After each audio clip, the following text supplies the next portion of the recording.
संसार में सतयुग से लेकर कलयुग तक, द्वापर, त्रेता, चारों युगों में जब जब भी संत महापुरुष इस संसार में आए तो संसार में आकर उन्होंने इस दुनिया को, संसार को अलग अलग नामों से पुकारा। किसी महापुरुष ने इस संसार को बाजार की उपमा दी, तो किसी महापुरुषों ने इस संसार को युद्ध क्षेत्र का नाम दिया। कुछ महापुरुष इस संसार को एक खेल, एक तमाशा कहते हैं, और वहीं पर कुछ संत महापुरुष इस संसार को कर्म भूमि का भी नाम देते हैं। कर्म भूमि में, इस संसार में बहुत से लोग आते हैं, हम लोग आते हैं, और जब एक मनुष्य इस कर्म भूमि में आता है तो जन्म लेने के उपरांत आप देखिए कि संसार में उसके कर्मों का सिलसिला आरंभ हो जाता है, और कर्मों को करते हुए वो अनेकों तरह के बंधनों में बनता चला जाता है। उसके बंधन, हमारे बंधन हमें उलझाते चले जाते हैं। संसार की दौड़ में हमें उलझाते चले जाते हैं 84 लाख योनियों के चक्कर में, माया में, आवागमन के चक्कर में, और 84 लाख योनियों की गहरी खाई में। लेकिन अब विचार करें कि कर्मों के इस सिलसिले को जब मनुष्य इस कर्म भूमि में आकर करता है और उसके कर्म उसको तरह तरह के बंधनों में उलझाते हैं, तो विचार करें कि ये सब बंधन क्या है, किन किन बंधनों में वो कर्मों के द्वारा बनता चला जाता है। महापुरुष कहते हैं कि बहुत से बंधन जो इंसान अपने मन के द्वारा उन बंधनों में बंधता चला जाता है। रिश्तों के बंधन, संसार के बंधन, धन का बंधन, और एक बंधन है जो इन सब बंधनों का मुख्य कारण है, और वो है मन का बंधन। मन के बंधन के कारण ही तो इंसान भटकता है, भ्रमित होता है, कभी इधर तो कभी उधर। अब विचार करें हम कि जब इंसान के बंधनों का कारण उसका मन है, इंसान के आवागमन का कारण उसका मन है, इंसान के दुखों का कारण उसका मन है, तो सबसे पहले हमें सोचना पड़ेगा कि ये मन है क्या। मन, जिसके बारे में महापुरुषों ने कहा कि ये मन विचारों का समूह है, विचार तरंगों का समूह है। जैसे आप देखें कि एक गुलदस्ता है, गुलदस्ता किसका समूह हुआ करता है? गुलदस्ता समूह होता है बहुत से फूलों के इकट्ठ का, फूलों का समूह है। और जैसे एक कपड़ा है, कपड़ा समूह है बहुत से धागों का। ऐसे ही महापुरुषों ने कहा कि हमारा मन भी समूह है बहुत से विचारों का। Mind is a bundle of thoughts, विचारों का समूह है। जैसे आप देखें कि एक नदी, जैसे उसका प्रवाह जब वह सागर की ओर बढ़ती है तो उसमें बहुत सी तरंगें उठती हैं, ऐसे ही हमारा मन भी, इसमें भी बहुत से विचारों की तरंगें उठती हैं, और ये तरंगें कभी हमें संसार की ओर ले जाती है तो कभी करतार की ओर, कभी ईश्वर की ओर ले जाती है तो कभी दुनिया की ओर। अब विचार करें कि जब विचारों का समूह संसार की ओर होता है तो उस समय हमारे जीवन के ऊपर प्रभाव भी अलग होता है। जब संसार के विचारों से हटकर हमारा ध्यान, हमारे विचार परमात्मा की ओर होते हैं तो हमारे जीवन के ऊपर उसका प्रभाव भी अलग पड़ता है।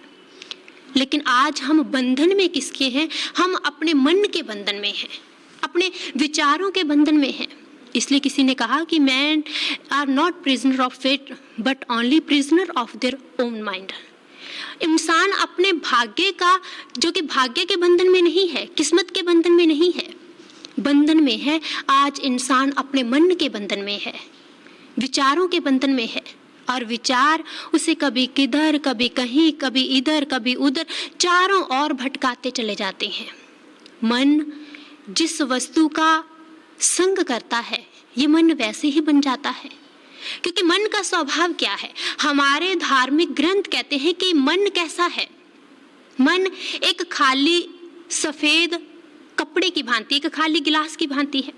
जैसे आप देखिए कि एक सफेद कपड़ा है, एक सफेद वस्त्र है, आप उसे किसी भी रंग में डिप कर दो, डिबो दो, उसके ऊपर कोई सा भी रंग चढ़ा दो, वैसा ही रंग उसके ऊपर चढ़ जाता है। एक खाली पानी के गिलास में आप जैसा भी रंग डाल देंगे वो पानी का गिलास वैसा ही रंग उसका बन जाएगा, वैसा ही वो दूर से प्रतीत होगा। कहते महापुरुषों ने कहा कि हे जीव, तू भी सोच, तू भी विचार कर कि तेरा मन भी ऐसे है।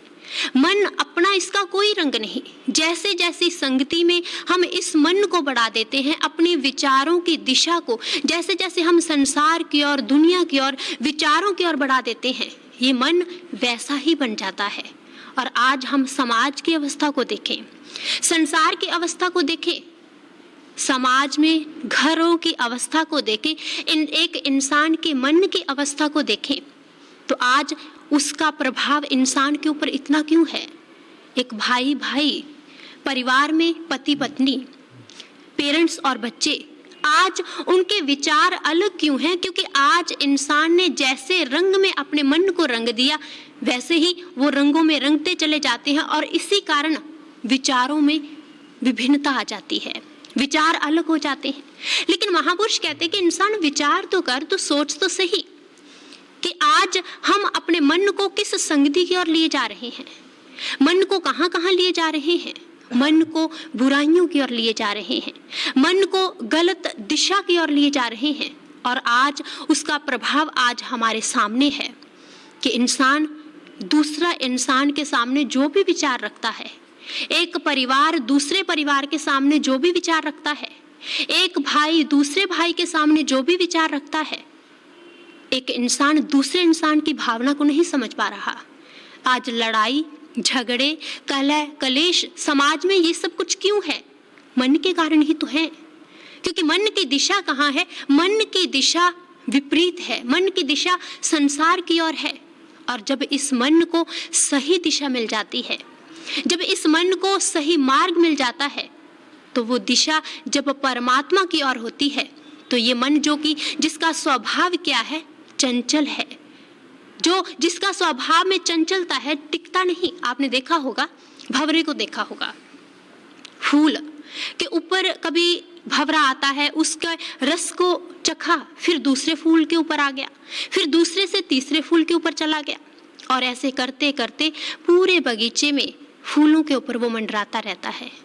महापुरुष कहते हैं कि इंसान, तेरा मन भी ऐसा है। एक कामना, एक वस्तु की इच्छा, जो कोई इच्छा थी उसकी पूर्ति हुई, फिर दूसरी वस्तु के पीछे, एक कामना की पूर्ति हुई, फिर दूसरी कामना के पीछे, एक दृश्य को देखा, उसका आनंद लेना चाहा, दूसरा दृश्य दिख गया, फिर उसकी ओर भागा। और करते करते पूरा जीवन मनुष्य इस मन के पीछे अपने जीवन को व्यतीत कर लेता है। मन चंचल है, बंदर की भांति। बंदर को देखा होगा, उसका स्वभाव में कितनी चंचलता है, वो कभी इधर कभी उधर। कहते हैं कि एक बंदर को, स्वामी राम तीर्थ कहते हैं कि एक बंदर को, मान लीजिए कि एक बंदर है आपके सामने, आप उसको शराब पे ला दीजिए, उसके उपरांत बहुत से बिच्छू उसको डंक मार जाए, तो आप स्वयं ही निर्णय लीजिए कि उस बंदर की अवस्था कैसी बन जाएगी, कितना वो चंचल हो जाएगा। एक बंदर जिसका स्वभाव है चंचलता, और दूसरा उसने शराब पी ली, तीसरा बिच्छू ने डंक मार दिया, और उसकी अवस्था, महापुरुष कहते कि तेरे मन की अवस्था तो इससे भी ऊपर है। इतनी चंचलता है तेरे मन के भीतर, और इस मन के द्वारा तू शांत होना चाहता है, इस मन के द्वारा तू कुछ संसार के अंदर तू ठहराव लाना चाहता है, लेकिन तुझे दिशा चाहिए, तुझे रास्ता चाहिए। और जब संसार में महापुरुष आते हैं, संत आते हैं, तो इंसान को समझाते हैं कि इंसान, कभी अपने मन के विचारों के पीछे मत चलना, कभी अपने मन की कामना के पीछे मत चलना, कभी मन की दौड़ के पीछे मत चलना। क्योंकि मन क्या है? मन के मते न चलिए, मन के मते अनेक, जो मन पर असवार है सो साधु कोई एक। कहते मन के मते मत चलना, मन तो कभी कहीं ले जाएगा, कभी कहीं ले जाएगा, क्योंकि मन के बिगाड़ से ही बिगड़ता है आदमी। जिसने इसको संभाल लिया वही संभल जाता है। कहते जो मन के बिगाड़ से बिगड़ गया, जो मन के विचारों के पीछे लगकर अपनी जीवन की दिशा को उसी ओर ले गया, तो उसका जीवन कहाँ जाएगा? आज न्यूज़पेपर, आज परिवारों की अवस्था, आज समाज की अवस्था, आज देश की अवस्था हमारे सामने है। हम सब लोग भली भांति परिचित हैं इंसान के विचारों से। आज एक इंसान दूसरे इंसान से ऐसे दौड़ में शामिल है कि मैं आगे निकल जाऊं, दूसरा इंसान तीसरे इंसान से आगे निकल जाना चाहता है, एक भाई दूसरे भाई से आगे निकल जाना चाहता है, और ऐसे करते करते विचारों की इस दौड़ में समाज की अवस्था क्या है कि वो कहाँ का कहाँ चला गया, विनाश के द्वार पर ही तो खड़ा हुआ है। विनाश ही तो उसके जीवन में है। क्यों? क्योंकि सद्मार्ग नहीं मिल पाया, मन को टिकाने का रास्ता नहीं मिल पाया। और महापुरुष कहते हैं कि मन के मते न चलिए, मन के मते मत चलना, मन के पीछे लगकर मत चलना। क्योंकि जैसे आप देखें कि हमारा मन है, जैसे एक पानी को देखिए, पानी को आपने गिरते हुए देखा होगा। पानी जब नीचे आता है तो कितनी आसानी से, कितने आराम से वो नीचे आ जाता है। लेकिन यदि उसी पानी को, उसी जल को आप ऊपर लेकर जाना चाहते हैं तो बहुत समय लग जाता है और उसके लिए मेहनत भी करनी पड़ती है। इसलिए मन की चंचलता, मन का स्वभाव जो नीचे की ओर है, इसका प्रभाव विचारों का संसार की ओर है। बड़े आराम से इंसान संसार की ओर बढ़ जाता है, लेकिन अपने मन के विचारों को ऊपर उठाना है, सद्मार्ग की ओर लेकर जाना है, तो कैसे लेकर जा पाएगा? इस मन को उस सच के रास्ते पर, मन के विचारों को आध्यात्म के रास्ते पर, ईश्वर के रास्ते पर चलते हुए ऊपर उठाने की आवश्यकता है। इसलिए हमारे संत महापुरुष वो जब जब इस संसार में आए तो मन को ऊपर उठाने का प्रयास करते हैं। भगवान कृष्ण गीता में कहते हैं कि हमारा मन ही हमारा मित्र भी है और हमारा मन ही हमारा शत्रु भी है। हमारा मन ही हमारा साथ भी दे सकता है और हमारा मन ही हमें दुविधा में छोड़कर भी जा सकता है। अब विचार करें कि मन मित्र भी है और मन शत्रु भी है। दोनों का स्वभाव तो अलग है। आपके जीवन में कोई मित्र आता है, आपके जीवन में कोई शत्रु आता है, दोनों का स्वभाव उनमें बहुत अंतर होता है। मित्र सहायता करता है, लेकिन शत्रु वो क्या करता है कि आपके कार्य को बिगाड़ने का प्रयास करता है। ऐसे ही मन भी है। मन मित्र और शत्रु, विचार करें कि जैसे आपने देखा होगा कि जैसे आप लोग यहाँ पर सत्संग में आए तो बहुत से लोग घर को ताला लगा कर आए होंगे, लॉक लगा कर आए होंगे।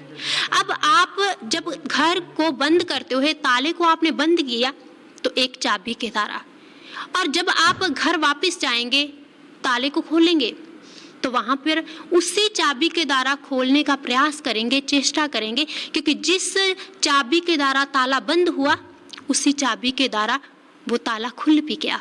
महापुरुष कहते कि जैसे चाबी, उसका कार्य क्या है, उसी ताले को बंद भी कर देना और खोल भी देना। इसी तरह इंसान, तेरा मन तेरा उद्धार भी कर सकता है और तुझे विनाश की ओर लेकर भी जा सकता है। मन तेरे जीवन को सही दिशा भी दे सकता है और मन तेरे जीवन को इधर उधर भी लेकर जा सकता है, तेरा शत्रु भी बन सकता है। खोलना और बंद करना हालांकि विपरीत कार्य है, लेकिन एक ही चाबी के द्वारा हुए। इसी तरह हमारा मन, जो कि हमारा मित्र भी है, हमारा शत्रु भी है, हमारा उद्धार भी कर सकता है और हमारे जीवन को विनाश की ओर भी लेकर जा सकता है। दोनों ही कार्य मन कर सकता है, लेकिन कब हमारा मित्र बन सकता है, कब हमारा शत्रु बन सकता है? संत कहते हैं कि मित्र कब बनेगा? जब ये मन हमारा नौकर बन जाएगा, जब ये मन हमारे अकॉर्डिंग काम करेगा, हमारे कहने के मुताबिक चलेगा, जब ये मन स्वामी नहीं नौकर बन जाएगा। क्योंकि अभी हमने अपने मन को स्वामी बना रखा है। जैसे मन ने कहा, जैसे मन में कोई विचार तरंग उठी, हमने वैसा ही कार्य करना आरंभ कर दिया। मन में इच्छा हुई कि चलो हम कोई कुछ दृश्य देखना चाहते हैं, संसार के रंग तमाशे देखना चाहते हैं, और उसी समय हम चल दिए कि चलो कुछ समय के लिए हम संसार के दृश्य उसका आनंद मान कर आते हैं। मन के अंदर एक विचार पैदा हुआ कि फला चीज, फला किसी वस्तु को देखने का, किसी पदार्थ की इच्छा उत्पन्न हुई, किसी वस्तु को ग्रहण करने की इच्छा उत्पन्न हुई, हमने मन के मुताबिक वैसा ही कार्य करना आरंभ कर दिया।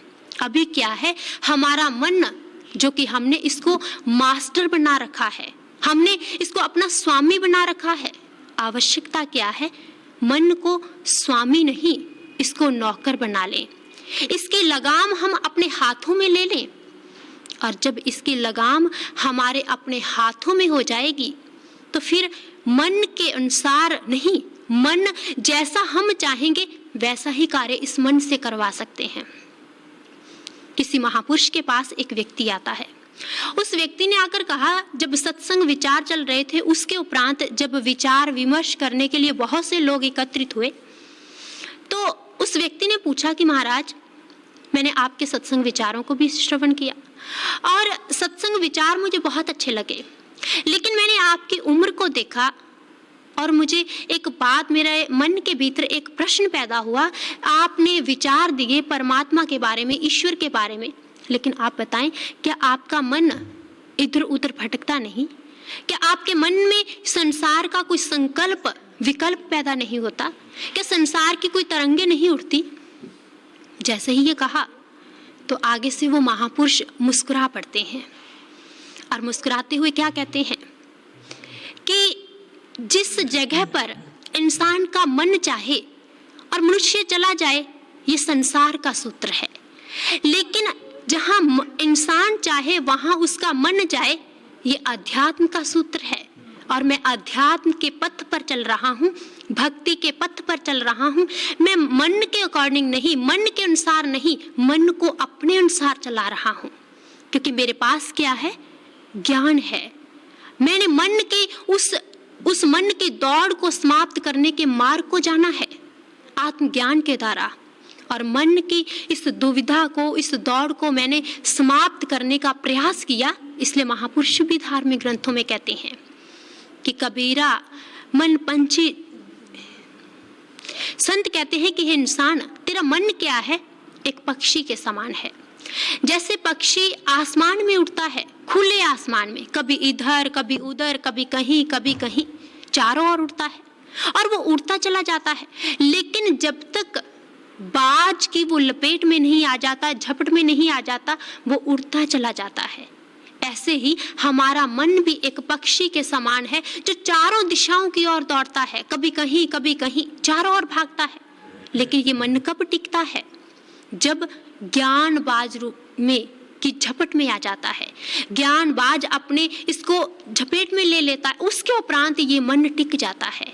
इसलिए हमारे महापुरुष समझाते हैं, संत महापुरुष समझाते हैं धार्मिक ग्रंथों के माध्यम से कि इंसान ज्ञान की ओर बढ़ जा, ईश्वर परमात्मा के नाम की ओर बढ़ जा, क्योंकि परमात्मा का ज्ञान तेरे मन को सही दिशा प्रदान कर सकता है।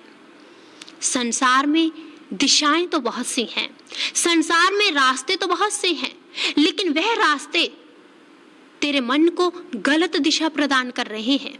ईश्वर का रास्ता, परमात्मा का रास्ता एक ऐसा रास्ता है जो मन को सही दिशा प्रदान करता है। क्योंकि संसार में देखें, हमारे पास कोई व्हीकल है, स्कूटर है, गाड़ी है, कार है, कोई भी साधन है, वो बड़ी स्पीड से जा रहा है, आप उसको रोकना चाहते हैं तो आप उसको ब्रेक के द्वारा रोक सकते हैं। जब ब्रेक लगेगी वो ठहर जाएगा। ऐसे ही कहते हैं कि संसार के जब किसी गाड़ी को, स्कूटर को हम ब्रेक के द्वारा रोक देते, इसी तरह के हमारे मन की ब्रेक भी है। हमारे मन की ब्रेक क्या है? आत्मज्ञान है, ईश्वर का ज्ञान है, परमात्मा का ज्ञान है। और महापुरुषों ने धार्मिक ग्रंथों के माध्यम से, अनेकों विचारों के माध्यम से इंसान को विचार दिए। जैसे आप देखें, संसार में जितनी बलशाली कोई वस्तु होती है, उसको उतने ही बलशाली साधन के द्वारा उसको बांधा जाता है। जितनी कोई वस्तु सूक्ष्म होती है, उसको उसी सूक्ष्म साधन के द्वारा बांधा जाता है।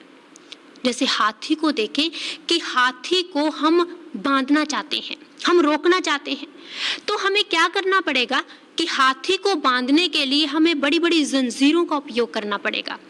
बहुत बड़ी बड़ी जंजीरों के द्वारा हम उस हाथी को बंधन में बांध लेते हैं। लेकिन यदि कोई व्यक्ति, अब देखिए कि चींटी को बांधना चाहता है, तो चींटी को बांधने के लिए बड़ी जंजीर का उपयोग नहीं किया जाएगा। उसके लिए एक छोटा सा धागा, रेशम का धागा ही काफी है। इसलिए हमारे महापुरुष कहते हैं कि जितनी सूक्ष्म वस्तु है, उतने ही सूक्ष्म साधन के द्वारा उसको बांधा जा सकता है। हमारा मन भी सूक्ष्म है, हमारा मन भी इतना सूक्ष्म है, और इसको बांधने के लिए भी, इसको रोकने के लिए भी सूक्ष्म साधन चाहिए। और सूक्ष्म साधन क्या है? परमात्मा का ज्ञान, परमात्मा का नाम, जो सूक्ष्म से भी अति सूक्ष्म है, जो संसार की इंद्रियों से परे है, जो भौतिक जगत से परे है। और उस मन को रोकने के लिए सूक्ष्म साधन एक ही है, परमात्मा का वो प्रैक्टिकल ज्ञान, परमात्मा का वो नाम। एक छोटी सी घटना आती है इसी बात को समझने के लिए कि हम कैसे अब उस ज्ञान के द्वारा, ज्ञान रूपी शस्त्र के द्वारा इस मन के विचारों के प्रवाह को रोक सकते हैं। एक समय की बात है कि एक व्यक्ति कहीं जा रहा था, बहुत दूर गया था। 2-3 दिन के उपरांत जब घर वापस आया तो रास्ते में उसे सड़क के ऊपर एक छोटा सा बीज गिरा हुआ मिला। जब उस बीज को उठाया, अपनी जेब में डाला और जेब में डालकर उसको घर ले आता है। जब घर वापस लेकर आया और उसने अपने घर के बगीचे में उस बीज को बो दिया, मेहनत की, पानी दिया, खाद दी, धीरे धीरे वो अंकुरित हुआ और जैसे ही पौधा बना, धीरे धीरे बढ़ते बढ़ते वो एक अच्छा विशाल पेड़ बन गया और उसके ऊपर फल भी आते हैं। और जैसे ही पहली बार फल आए तो वो व्यक्ति इतना प्रसन्न हुआ, क्योंकि मेहनत जो की थी, प्रसन्नता तो होनी ही थी। अब जैसे ही फल आए तो घर के सभी लोग इतने प्रसन्न कि देखो हमारी मेहनत को फल लग गया। और एक दिन क्या हुआ कि जैसे ही उस पेड़ के ऊपर फल पके तो एक जो फल नीचे गिरता है, तो उनके जो घर के पास ही एक कुत्ता था, उसने उस फल को खा लिया और जैसे ही खाया तो उसके उपरांत उसकी मृत्यु हो जाती है। पता चला कि उस कुत्ते की मृत्यु हो गई, लेकिन कारण मालूम नहीं हो पाया, समझ नहीं पाए कि क्यों हुई, और बात आई जाई होगी। लेकिन कुछ ही दिनों के उपरांत पड़ोसी का एक बच्चा खेलते खेलते उस पेड़ के नीचे, बहुत से बच्चे खेल रहे थे, फिर फल गिरा, उस बच्चे ने तुरंत फल उठाया और उठाते ही फल को जैसे ही खाया और खाते ही वहीं पर उसकी मृत्यु हो जाती है। अब उस व्यक्ति को, पड़ोसी को, घर के लोगों को मालूम हुआ कि इस पेड़ के जो फल हैं जहरीले हैं, इसके कारण ही मृत्यु हो रही है। कुत्ते ने भी फल खाया होगा और बहुत से विचार और आसपास के लोग भी देने लगे कि इसको ऐसे कीजिए कि इसको उखाड़ दीजिए, इसको खत्म कर दीजिए। उस व्यक्ति ने कुल्हाड़ी ली, उसके पहले पत्तों को गिराया, शाखाओं को काट दिया, लेकिन जड़ को रहने दिया। अब जैसे ही जड़ को रहने दिया तो उसके उपरांत क्या हुआ कि फिर शाखाएं बढ़ने लगी, उसके ऊपर पत्ते आने लगे और फिर पेड़ वो धीरे धीरे बढ़ने लगा, फिर उसको काटता, फिर कुछ समय के उपरांत काटने लगा और करते करते ऐसे बहुत से समय व्यतीत हो जाता है। और एक दिन ऐसे ही शाखा को काट रहा था तो एक व्यक्ति आता है। उसने कारण पूछा कि भाई तू ये क्या कर रहा है? उसने बताया कि ये जहरीले इसके फल हैं और मैं इस पेड़ को बढ़ने नहीं देना चाहता ताकि दोबारा इसके ऊपर फल ना आ सके। उसने कहा कि यदि तुम चाहते हो कि इसके ऊपर फल ना आए तो इसकी शाखा को काटने की बजाय, इसके पत्तों को काटने की बजाय इसकी जड़ को काट दो, इसको जड़ से ही समाप्त कर दो। और जब तुम जड़ से समाप्त कर दोगे तो फिर फल आने का तो सवाल ही पैदा नहीं होता। और उस व्यक्ति ने क्या किया, उस पेड़ को जड़ से उखाड़ दिया और जैसे ही जड़ से उखाड़ा तो फिर वहां पर फल आने का तो सवाल ही पैदा नहीं होता। महापुरुष समझाते हैं इस दृष्टांत के माध्यम से, इस घटना के माध्यम से कि इंसान मन के विचारों की दौड़ को यदि तू भी रोकना चाहता है, काटना चाहता है, तो तुझे भी क्या करना पड़ेगा? ज्ञान रूपी ब्रह्म शस्त्र के द्वारा इसकी जो जड़ है बुराई की, उसको काट दे, उसको समाप्त कर दे। और जब वो समाप्त हो जाएगी, बुराई की दिशा में परिवर्तन आ जाएगा, वो सद्मार्ग की और दिशा बन जाएगी, रास्ता उधर, विचारों की डायरेक्शन उधर हो जाएगी, तो फिर ये मन बुराइयों की ओर जाएगा ही नहीं। फिर ये मन कहाँ जाएगा? परमार्थ की ओर जाएगा, ईश्वर की ओर जाएगा। इसलिए महापुरुष धार्मिक ग्रंथों के माध्यम से कहते हैं कि जब इंसान संसार में मन का संग करता है तो क्या होता है? संसार में बुराई की लपेट में आता है आत्मज्ञान के बिना। लेकिन जब जब ये मन ईश्वर का संग करता है, परमात्मा का संग करता है, अध्यात्म ज्ञान के द्वारा, ज्ञान रूपी शस्त्र के द्वारा उस विचारों की दौड़ को काट लेता है, उसको समाप्त कर लेता है, तो फिर क्या होता है, जीवन में एक परिवर्तन आ जाता है। क्योंकि जैसे हमने पहले भी विचार किया कि दुनिया में जैसे कि मन के दो पहलू हैं, हर वस्तु के दो पहलू हुआ करते हैं। चाहे हम देखें कि अग्नि है, चाहे बाढ़ है, चाहे भोजन है, ऐसे ही हमारे मन के भी दो पहलू हैं। जैसे आप देखें कि जैसे हम विचार करें कि संसार में जल है, जल के द्वारा हमारी कितनी ही जो कि हमारी ज़रूरतें हैं उसकी पूर्ति होती है, इंसान को जीवन मिलता है, और जल के आधार पर कितने बड़े बड़े कार्य किए जाते हैं। क्योंकि जल के द्वारा खेतों में पानी दिया जाता है, जल के द्वारा बिजली का भी निर्माण किया जाता है, लेकिन एक लिमिट में रहकर। लेकिन वही जल यदि बाढ़ का रूप धारण कर ले तो संसार में विनाश हो जाता है, संसार में चारों ओर विनाश ही विनाश हो जाता है, मन का, जो कि जल का दूसरा पहलू है। इसी तरह जैसे भोजन है, भोजन को आप देखें कि भोजन के द्वारा हमें जीवन में एक अपने भीतर जब हम उसका सेवन करते हैं तो एक शक्ति मिलती है। लेकिन जब वही भोजन उसकी अधिक मात्रा में उसका प्रयोग किया जाए तो क्या होता है, फिर वही उसके जो कि सिस्टम को खराब कर देता है, उसको रोगी बना देता है। हर वस्तु के दो पहलू हैं। महापुरुष कहते कि इंसान तेरे मन के भी दो पहलू हैं, तेरे मन के भी दो पहलू हैं, क्योंकि मन कंस्ट्रक्टिव मन और डिस्ट्रक्टिव मन, सृजनात्मक मन और विनाशनात्मक मन। सृजनात्मक मन हमारा कब बन पाता है, जब ये मन अध्यात्म की ओर बढ़ जाता है, ईश्वर की ओर बढ़ जाता है। लेकिन विनाशात्मक मन जब ये इसकी दिशा संसार की ओर होती है, परमात्मा की ओर नहीं होती, संसार के विचारों की ओर होती है। इसलिए संत महापुरुष कहते हैं कि यदि मन को सही दिशा देना चाहते हो तो मन को क्या करना पड़ेगा, मन को नौकर बनाना पड़ेगा, इसको स्वामी नहीं बनाना पड़ेगा। आत्मज्ञान के द्वारा वो मन जो महापुरुष कहते हैं कि बुरे कमनु उठ खलोया, नाम दी बेला पै पै सोया। कहते वही मन जो पहले बुरे कार्य के लिए चारों ओर कभी उधर जाता है, कभी इधर जाता है, लेकिन जब ईश्वर की बात आती है, परमात्मा की बात आती है, सद्मार्ग की बात आती है, तो ये मन सो जाता है। जैसे हम भी देखें, हम सत्संग विचारों को श्रवण करते हैं, हम जब ईश्वर की भक्ति की, परमात्मा की चर्चा करते हैं तो ये मन सोने लगता है। लेकिन जब कहीं पर कोई निंदा, चुगली, छल, कपट, जब संसार की भीड़ में अपने आप को कपट के द्वारा आगे निकालने का कोई विचार होता है तो हमारे कान खड़े हो जाते हैं। क्यों?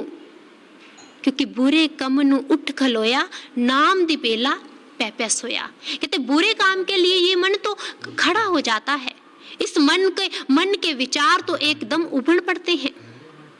लेकिन जब ईश्वर की बात आती है, परमात्मा की बात आती है, तो ये मन सो जाता है। और संत महापुरुष मन को जगाने की चेष्टा करते हैं कि जाग लियो रे मन, जाग लियो काहे गाफिल सोया।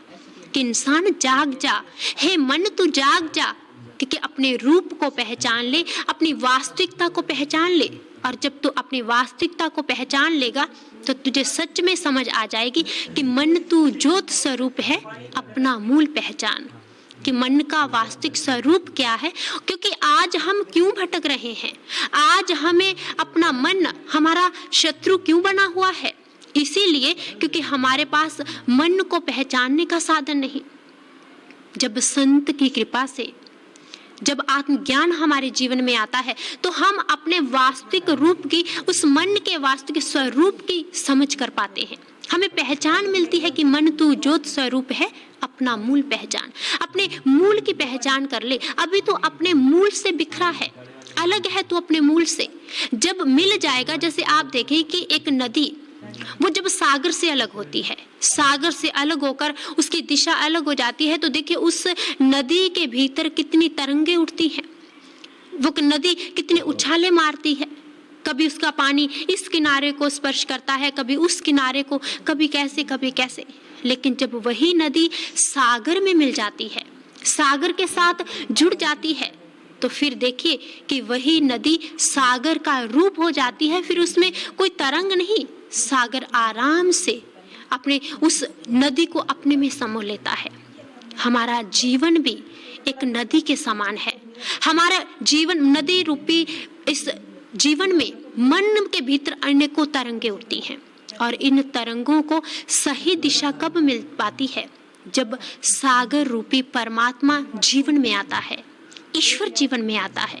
फिर मन की वास्तविकता की समझ आ जाती है कि मन की दिशा को कहां पर लेकर जाना है, मन को कहां पर लगाना है। मन तो मिला था, मन तो संतों महापुरुषों ने कहा कि मन को तो ईश्वर के रंग में रंग लेना चाहिए था, लेकिन आज हमने तो मन को संसार के रंगों में रंग रखा है। मीरा कहती है कि मैंने अपने मन को परमात्मा के रंग में रंग लिया, लेकिन आज हमारे मन के भीतर क्या है? संसार के रंग हैं। जब ईश्वर के रंग की बात आती है तो हम पीछे हट जाते हैं कि ईश्वर का रंग, परमात्मा का रंग नहीं, पहले दुनिया के रंग को प्रेफरेंस देते हैं। लेकिन मीरा कहती है कि मैंने अपने मन को हरि के नाम के रंग में रंग लिया, परमात्मा के रंग में रंग लिया। और जब परमात्मा के रंग में ये रंग मन रंग जाता है तो फिर और रंग तुच्छ प्रतीत होते हैं, और रंग में वो सुख दिखाई नहीं देता, क्योंकि ईश्वर के नाम में जो सुख है, परमात्मा के नाम में जो सुख है, संसार के इस और किसी भी पदार्थ में सुख नहीं है। और महापुरुष संसार में आते हैं तो परमात्मा के नाम में उस मन को रंग देने के लिए, और सभी धार्मिक ग्रंथों के माध्यम से हमारे समक्ष एक विचार देते हैं, चाहे वो रामचरितमानस है, चाहे वो गुरु ग्रंथ साहिब है, बाइबल है, गीता है, सभी धार्मिक ग्रंथों के माध्यम से आप उस वाणी के ऊपर विचार कीजिए। तो उस वाणी के माध्यम से, आत्मज्ञान के माध्यम से हम इस मन को परमात्मा के रंग में रंग सकते हैं।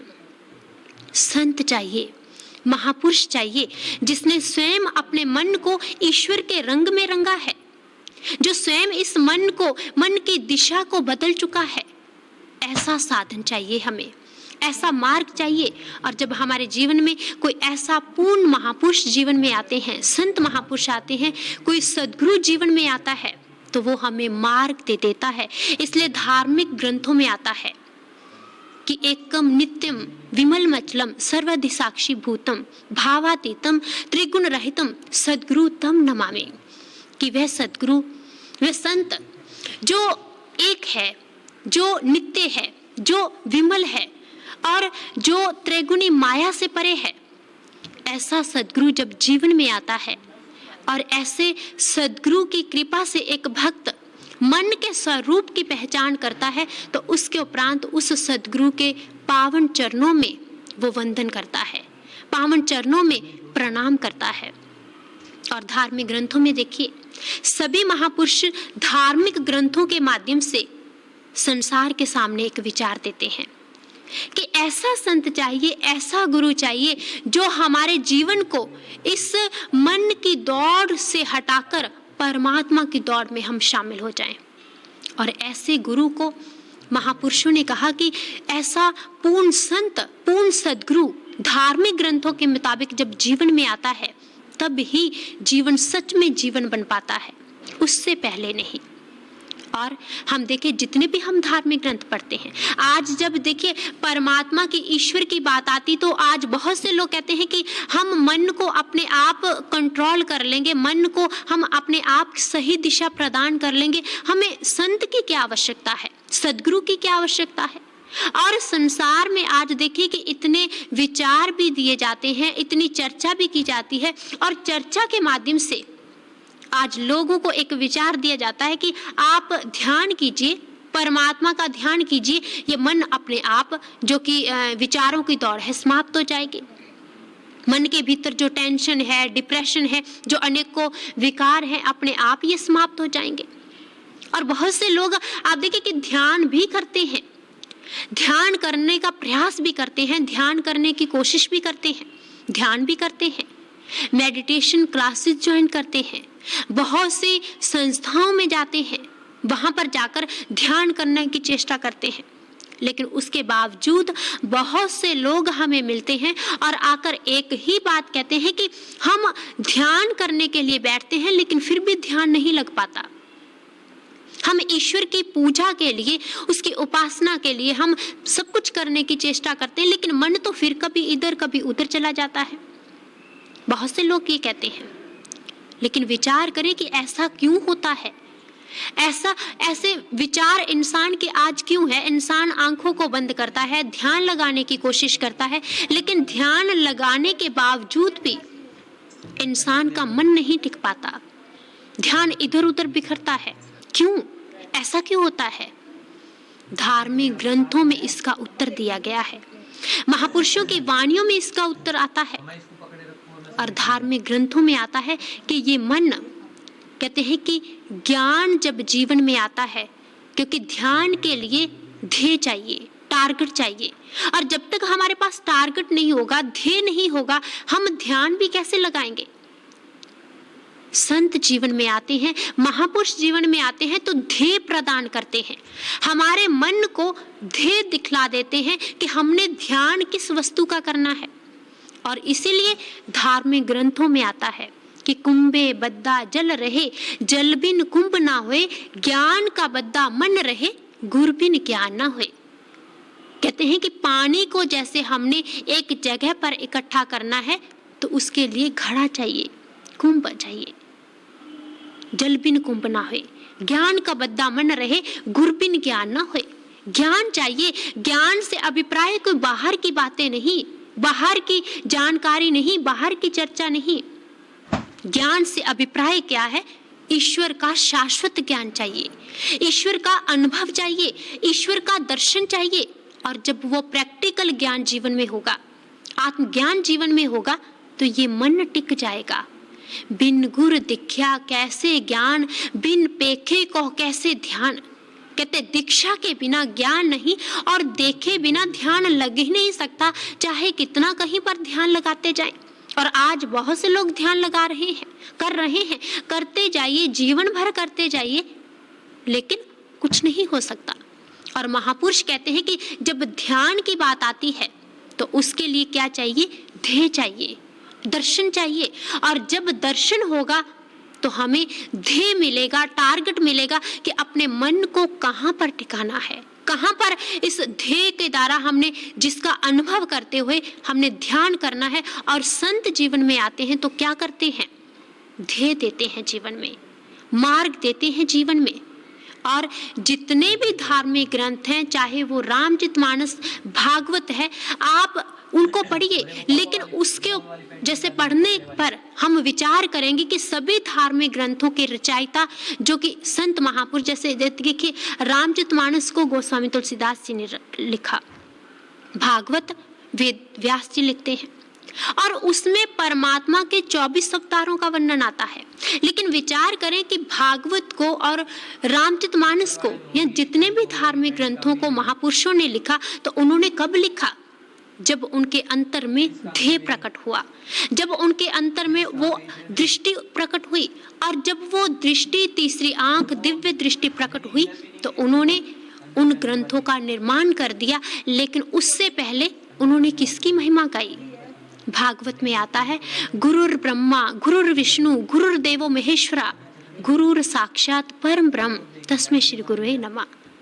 उन्होंने कहा कि गुरु, संत, जिसके पास जाकर ध्येय को जाना, जिसके पास जाकर टारगेट को पहचाना, उस गुरु को ब्रह्मा विष्णु महेश की उपमा दी।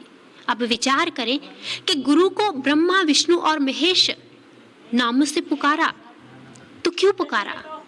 अब हम इसके ऊपर विचार करेंगे कि गुरु को ब्रह्मा कहा तो किस लिए? क्योंकि ब्रह्मा का कार्य क्या है? संसार की उत्पत्ति करना। कहते ऐसे ही जैसे एक जन्म संसार में परमात्मा के द्वारा होता है, परमात्मा की कृपा से माँ बाप के द्वारा होता है, लेकिन एक जन्म गुरु की कृपा से होता है।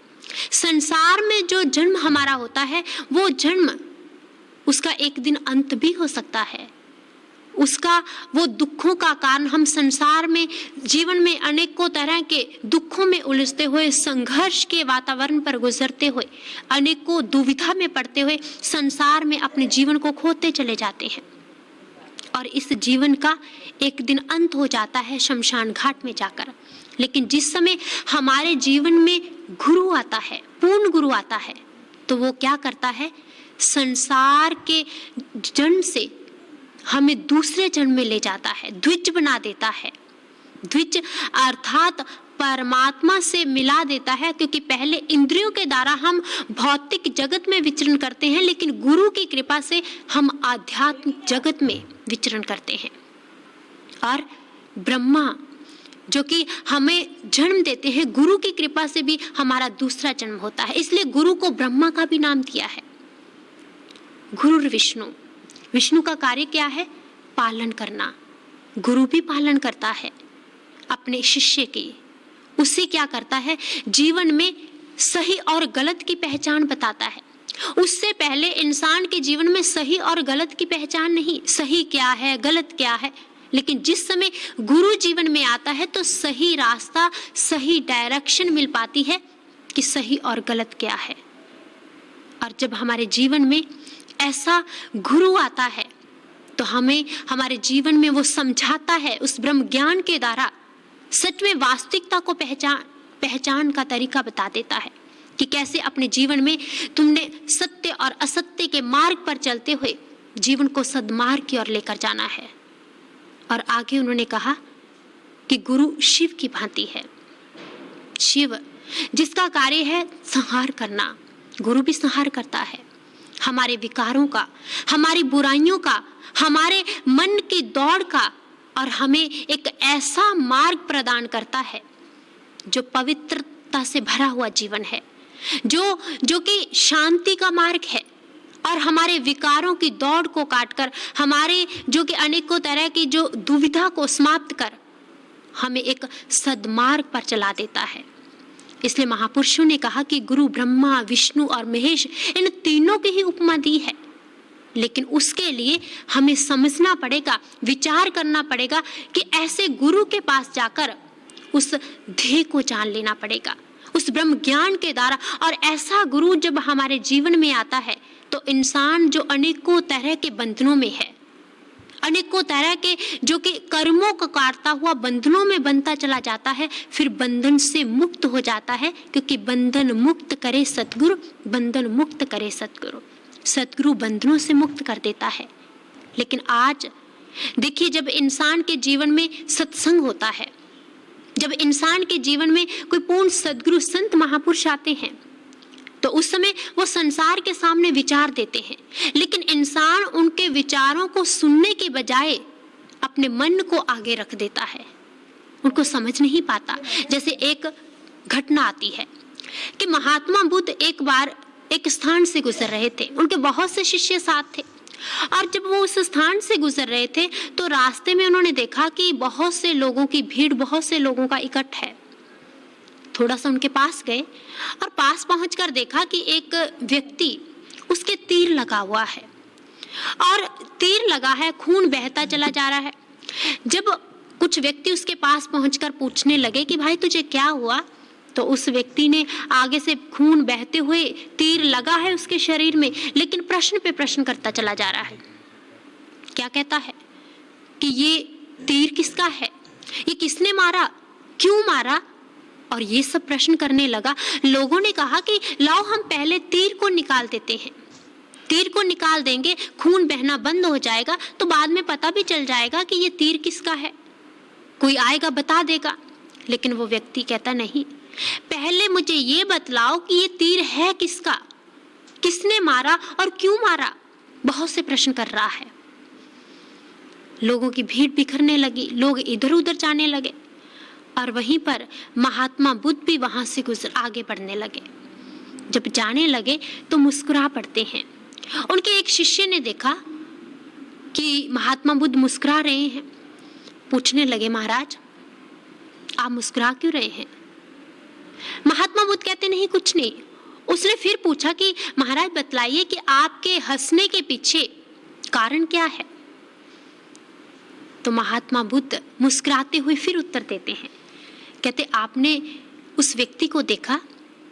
शिष्य ने कहा कि हाँ महाराज, उस व्यक्ति को देखा कि उसके शरीर पर तीर लगा है, खून बह रहा है, लोग निकालना चाहते हैं लेकिन वो निकालने नहीं दे रहा, आगे से बहुत से प्रश्न करता चला जा रहा है। महात्मा बुद्ध आगे से कहते हैं कि उस व्यक्ति की अवस्था की भांति आज तुम्हारी अवस्था भी वैसी है। शिष्य हैरान, महाराज वो कैसे? तो महात्मा बुद्ध आगे से उत्तर देते हैं कि जैसे आज उस व्यक्ति के शरीर पर तीर लगा है, आज संसार के तुम लोगों के भी मन पर एक दुखों का तीर लगा हुआ है। तुम्हारे जीवन में भी एक दुखों का तीर है। इंसान के जीवन में जब दुखों के तीर लगते हैं तो संत वहां पर आते हैं। वो आकर विचारों के माध्यम से, ब्रह्म ज्ञान के माध्यम से कहते हैं कि लाओ मैं तुम्हारे जीवन में से उन दुखों के तीर को निकाल दूं। लेकिन हमारा आगे से प्रश्न क्या होता है? हमारे प्रश्न होते हैं कि ये दुख कहाँ से आए? जीवन में इतने दुख, इतनी परेशानियां, परमात्मा ने संसार को बनाया तो जीवन में दुख क्यों मिले? हमारे आगे से बहुत से प्रश्न होते हैं। लेकिन सद्गुरु, गुरु जीवन में आते हैं तो एक ही बात कहते हैं कि तुम उस ज्ञान के द्वारा, ब्रह्म ज्ञान के द्वारा उस दुखों के तीर को निकाल लो, समाप्त कर लो अपने जीवन की अशांति को, अपने मन की दौड़ को। लेकिन उसके लिए अपने मन के विचारों को पीछे करना पड़ेगा, उसके लिए अपने मन की दौड़ को पीछे करना पड़ेगा। लेकिन आज यहीं पर तो अंतर है, यहीं पर तो दुविधा है। महापुरुष कुछ और समझाना चाहते हैं लेकिन हम अपने मन, अपने तर्क वितर्क के द्वारा कुछ और आगे अपने विचारों को लेकर जाना चाहते हैं। लेकिन वो तो हमारे जीवन में वैद्य बनकर, एक डॉक्टर बनकर हमारे जीवन में से दुखों को समाप्त कर देना चाहते हैं ब्रह्म ज्ञान के द्वारा, क्योंकि सही मार्ग प्रदान करते हैं। भूले सिख गुरु समझाया, उज्जड़ जांदे मार्ग पाया। हमें नहीं मालूम था कि हम किस राह पर चल रहे हैं। संसार में किसी भी व्यक्ति को नहीं मालूम कि वो किस राह पर चल रहा है। जब भी एक इंसान संसार में अपने जीवन की यात्रा को आरंभ करता है तो उसके जीवन में दो मार्ग आते हैं, प्रेय और श्रेय मार्ग। प्रेय मार्ग पर आज दुनिया का हर व्यक्ति चल रहा है। प्रेय मार्ग जो मन को प्रिय लगता है, लेकिन श्रेय मार्ग जो मन को प्रिय नहीं लगता, लेकिन उस मार्ग पर चलने से हमारे जीवन का कल्याण है। और महापुरुष हमारे जीवन में हमारे मन को प्रेय मार्ग से हटाकर श्रेय मार्ग की ओर ले जाते हैं, हमारे मन को सद्मार्ग की ओर ले जाते हैं, ईश्वर के मार्ग की ओर ले जाते हैं। तभी उन्होंने कहा कि भूले सिख गुरु समझाया, उज्जड़ जांदे मार्ग पाया। कहते गुरु ने समझा दिया, बाहां पकड़ ली, उसी समय हाथ पकड़ लिया कि यह नादान तू कहाँ जा रहा है, तू किस रास्ते की ओर बढ़ रहा है। जिस रास्ते पर तू चल रहा है, प्रेम मार्ग पर तुझे दूर से लगता है कि बड़ा बड़ा सरोवर है लहराते हुए, जो कि जल है लहराता हुआ, वहां पर तुझे प्रतीत होता है। लेकिन जैसे जैसे तू उसके पास जाएगा, तपती रेत के अतिरिक्त तुझे कुछ भी नहीं मिलेगा, अशांति के अतिरिक्त तुझे कुछ भी नहीं मिलेगा, दुखों के अतिरिक्त तुझे कुछ भी नहीं मिलेगा। गुरु समझा देता है, संत समझा देते हैं, हाथ पकड़कर श्रेय मार्ग पर चला देते हैं, जो सुंदर श्रेष्ठ मार्ग है। इसलिए महापुरुषों ने कहा कि दरिया हरि भक्ति की, गुरु बताई बाट। महापुरुषों ने कहा कि संत दरिया कहते हैं कि भक्ति की राह, ईश्वर का रास्ता तो गुरु ने बतलाया, संत ने बतलाया, उसकी कृपा हुई तभी तो हम इस मार्ग पर चल पाए। उसकी कृपा होती है तभी तो भक्ति के पथ पर हमें अग्रसर कर देता है, जोड़ देता है, ईश्वर से मिला देता है, बातों तक सीमित नहीं रहता, मन के विचारों को पीछे करके ईश्वर के विचारों को आगे कर देता है। इसलिए संत महापुरुष धार्मिक ग्रंथों के माध्यम से ईश्वर की और सद्गुरु की चर्चा करते हैं कि यदि ईश्वर की ओर बढ़ना चाहता है, मन को कंट्रोल करना चाहता है, मन को रोकना चाहता है, तो तुझे क्या करना पड़ेगा?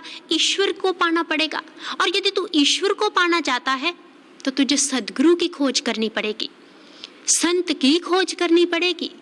संत जीवन में आएगा, सद्गुरु जीवन में आएंगे तो क्या करेंगे, वो परमात्मा से मिला देंगे, ईश्वर से मिला देंगे। और क्या करते हैं, हमारे जीवन में वो दृष्टि, हमारे जीवन में वो आंख प्रदान कर देते हैं। क्योंकि किसी शायर ने कहा है, नजर बदली नजारे बदले, कश्ती ने बदला रुख किनारे बदले।